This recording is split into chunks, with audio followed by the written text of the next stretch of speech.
নির্বাচনী প্রচারণায় আজ সিরাজগঞ্জ ও টাঙ্গাইলের জনসভায় যোগ দেবেন বিএনপির চেয়ারম্যান তারেক রহমান। রংপুর থেকে ঢাকায় ফেরার পথে দুপুর ২টায় সিরাজগঞ্জ পাইকপাড়া বিসিক শিল্প পার্কের জনসভায় ভাষণ দেবেন। তার আগমন ঘিরে নেতাকর্মী ও সমর্থকদের মধ্যে উৎসাহ উদ্দীপনা বিরাজ করছে। তৈরি করা হয়েছে বিশাল মঞ্চ, ব্যানারে ফেস্টুনে ছেয়ে গেছে পুরো এলাকা।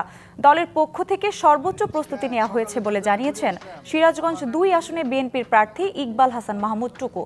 সিরাজগঞ্জ জনসভা শেষে টাঙ্গাইলে অংশ নেবেন তারেক রহমান। বিকাল ৪টায় যমুনা সেতু টাঙ্গাইল ঢাকা মহাসড়কের দরুন চরজনা বাইপাস এলাকার খোলা মাঠে ভাষণ দেবেন। এটি টাঙ্গাইলে তারেক রহমানের প্রথম রাজনৈতিক জনসভা। দলীয় সূত্রে জানা গেছে, তারেক রহমানের আগমন উপলক্ষে জনসভাকে জনসমুদ্রে পরিণত করতে ব্যাপক প্রস্তুতি নিয়েছে জেলা বিএনপি। আমাদের সিরাজগঞ্জের নেতা কর্মীদের এবং সাধারণ মানুষের মধ্যে প্রচুর সাড়া আছে, যদিও খুব শর্ট টাইমে এটা হচ্ছে।